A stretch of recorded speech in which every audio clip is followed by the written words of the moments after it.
Tout en rappelant la décision irréversible des États de la Confédération de retrait de la CEDEAO, les ministres engagent les comités pluridisciplinaires à poursuivre les réflexions visant à convenir des modalités de sortie dans l'intérêt des populations de la Confédération. Le Mali, le Burkina et le Niger affirment que leur départ de la CEDEAO est irréversible.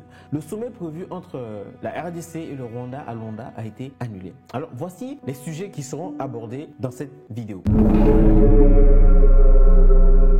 Salut à tous et bienvenue sur la chaîne. Moi c'est Larry Yaman et je traite des sujets d'actualité et d'histoire. Si ce sont des sujets qui t'animent, alors bienvenue, et si tu n'es pas encore abonné, c'est le moment de le faire et de donner ton point de vue en commentaire dans le respect de tous.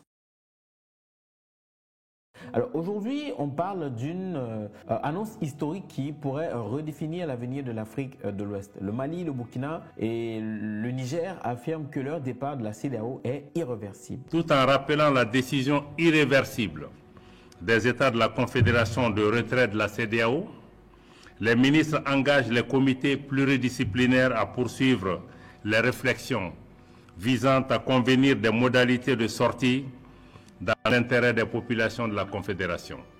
Sur les questions de paix et de sécurité, les ministres se sont félicités des succès enregistrés sur le terrain par les forces de défense et de sécurité du Burkina, du Mali et du Niger dans le cadre de leur lutte commune contre le terrorisme sous toutes ses formes.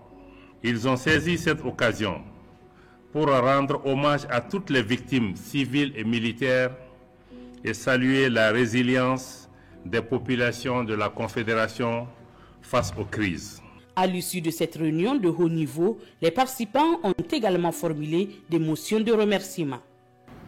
Les ministres de la Confédération des États du Sahel, AES, réaffirment l'engagement des plus hautes autorités de la Confédération à mettre tout en œuvre pour préserver les intérêts des populations de la Confédération. Les ministres réitèrent leur attachement à l'intégration africaine, au respect de la souveraineté et aux principes de solidarité qui ont toujours guidé les pères fondateurs du panafricanisme.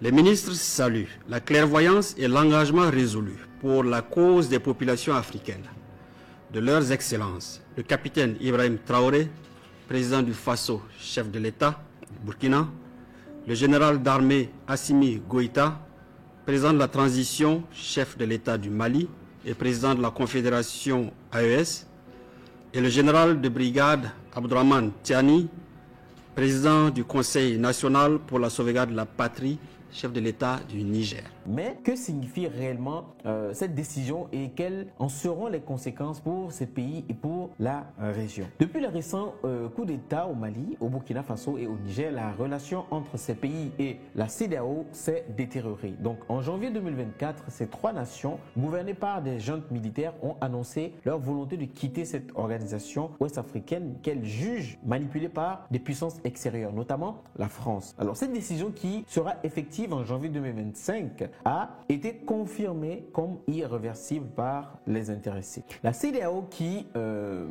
regroupe 15 pays, a essayé de maintenir le dialogue en nommant des médiateurs comme le président sénégalais Bassirou Diomaye Faye. Mais les relations se sont envenimées notamment après la menace d'une intervention militaire au Niger en 2023 et des sanctions économiques lourdes imposées à ces pays. Pour contrer l'influence de la CEDEAO, ces pays ont créé l'Alliance des États du Sahel. Donc, et parmi leurs objectifs, supprimer les frais d'itinérance téléphonique, harmoniser leurs passeports et faciliter la circulation des biens et des personnes. À moyen terme, ils envisagent même de quitter le franc CFA pour une monnaie totalement indépendante. Ce divorce aura des conséquences majeures, notamment sur la libre circulation, un pilier économique de l'Afrique de l'Ouest. Avec une population combinée de 112 millions d'habitants et des territoires enclavés, l'AES devra relever des défis économiques et sécuritaires colossaux, surtout face aux violences djihadistes. Donc, à ce niveau, voilà où en sont les choses aujourd'hui? Donc la décision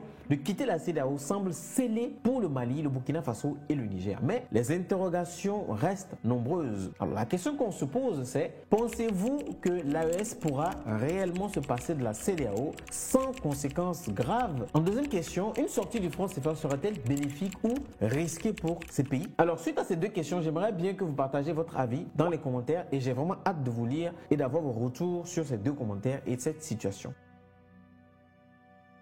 On revient sur un événement qui aurait pu marquer un tournant dans la quête de paix à l'est de la République démocratique du Congo, mais qui s'est finalement soldé par un échec. Le sommet prévu entre la RDC et le Rwanda à Luanda a été annulé. Pourquoi ce rendez-vous n'a-t-il pas eu lieu et quelles en sont les implications pour la région? Restez jusqu'à la fin, je partagerai une critique et je poserai une question essentielle pour susciter votre réflexion. Alors, quel était le contexte de cette rencontre? Depuis des années, l'Est de la RDC est en proie à des violences perpétrées par des groupes armés, notamment le M23. Ça, vous êtes au courant. La tension entre la RDC et le Rwanda, accusé de soutenir ce groupe, reste un obstacle majeur à la paix. Et dans ce contexte, le président angolais João Lourenço, j'espère que je le dis bien, médiateur de l'Union africaine, avait invité le président Félix Tshisekedi de la RDC et Paul Kagame du Rwanda à se rencontrer à Luanda pour signer un accord de paix. Cependant, les tensions ont émergé avant même l'arrivée des dirigeants, compromettant cette initiative. Quelles ont été les causes de cette annulation? Paul Kagame n'a pas fait le déplacement. Pourquoi? Kigali accuse Kinshasa de refuser le dialogue avec le M23, ce qui, selon eux, rendait le sommet inutile. Le ministre des Affaires étrangères rwandais a affirmé que Kinshasa avait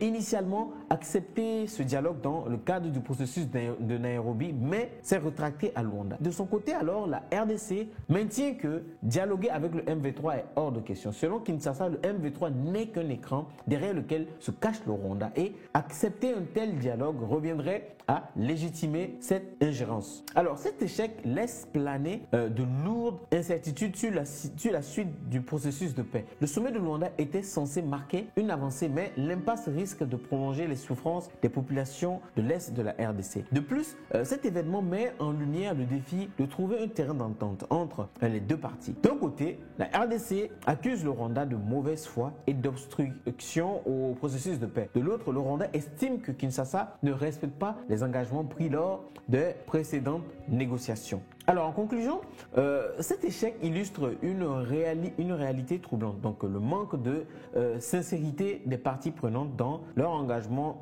pour la paix. Si chacun reste campé sur ses positions, peut-on vraiment espérer mettre fin aux violences qui ravagent l'Est de la RDC depuis tant d'années? On peut aussi se demander si le médiateur angolais a sous-estimé la complexité de la situation en tentant de précipiter un accord. Une paix durable ne peut pas être imposée. Elle doit être le fruit de compromis sincères et d'une volonté réelle de mettre les intérêts des populations au-dessus des rivalités politiques. Alors, chers amis, que pensez-vous de cette situation? Faut-il dialoguer avec ces groupes armés comme le M23 pour espérer une paix durable ou cela reviendrait-il à légitimer leur existence? Je suis curieux de connaître vraiment votre avis dans les commentaires et merci d'avoir regardé cette vidéo. Si ce sujet vous tient à cœur, n'hésitez pas à liker, partager et vous abonner comme je le dis pour ne rien manquer de l'actualité sur l'Afrique. À très bientôt.